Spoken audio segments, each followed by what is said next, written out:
Good morning, welcome to Chris Flies. Today I'm going to talk about buying a plane. So there's two parts to this. Should I buy a plane? And how do you go around buying a plane?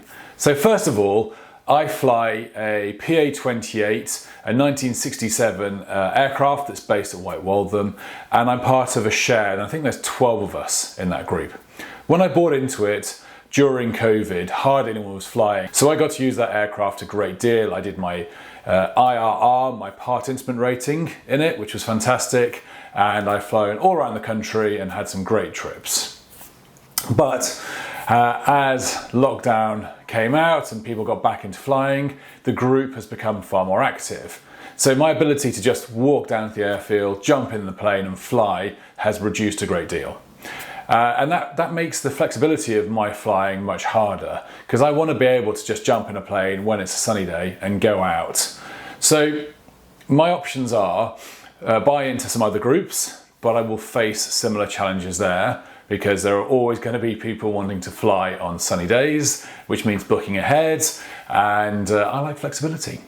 Or I could buy into a smaller group, but that's hard to find. I'm struggling to find a sort of group of 2 or 3 people. And again, you run into a similar challenge. You know, if I want to take the plane down to Devon or Cornwall in the summer for a week, then people are going to get frustrated that they're not able to access it, even though I'm not really flying much. Or I want to go to Europe and maybe go and do 2 or 3 weeks in Europe. It takes some planning with the group.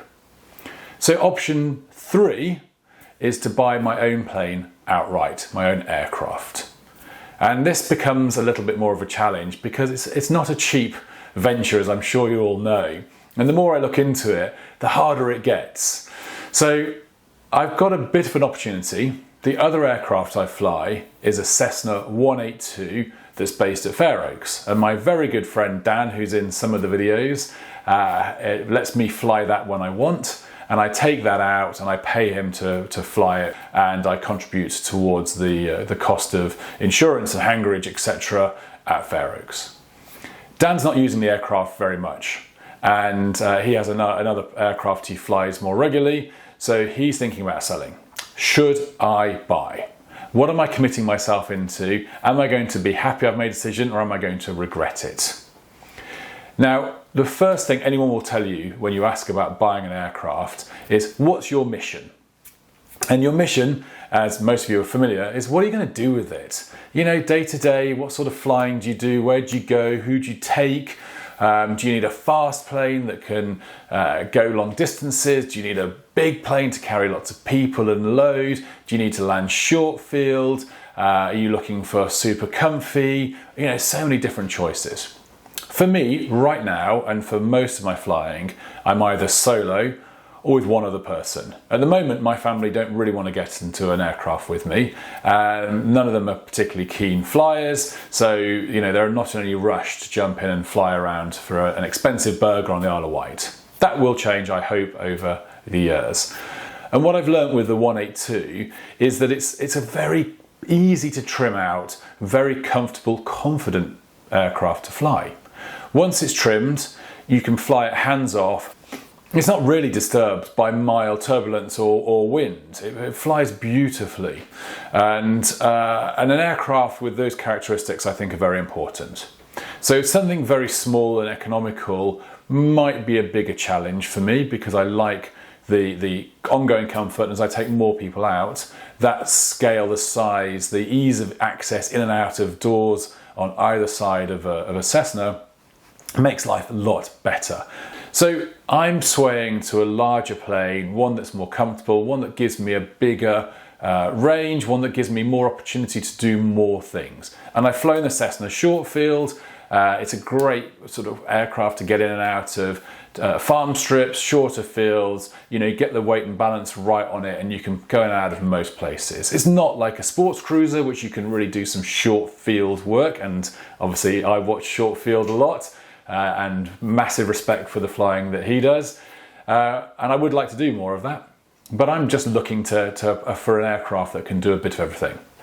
So my heart isn't set on a Cessna. I've been looking at 6-seater Pipers. I've been looking at Sagatas, I've been looking at all sorts of different aircraft. They all come with pros and cons. but I'm familiar now with the Cessna and I'm familiar with the Piper. So maybe an Arrow is a good equivalent, but the Arrows all seem a bit clunky and old, and the cockpit's pretty small and narrow with the window view. Again, you get into a Cessna and you've got this beautiful full glass, there's no post down the middle, it's just so clear. So if I were to buy, the Cessna seems to make a lot of sense. The next challenge comes cost.